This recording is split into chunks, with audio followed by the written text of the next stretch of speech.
উফ মা আসতে, এতটা গরম, গরমের মধ্যে কত কষ্ট করে উনুনে রান্না করছে।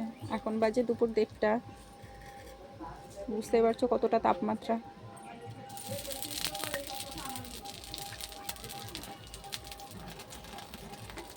বাবা, তারাই আগুন উঠে গেছে।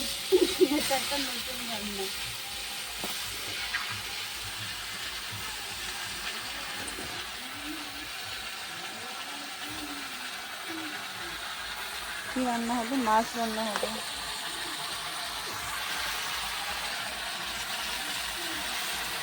এটা চচ্চড়ি। আচ্ছা, মেয়েদেরকে ঘুম পাড়িয়ে দিই। চলো টাটা, টাটা বলে দাও একটু। টাটা বলতে বলতে ইয়ে পড়ে গেছে, কি যেন, তো পাঁচফোড়ন পড়ে গেছে।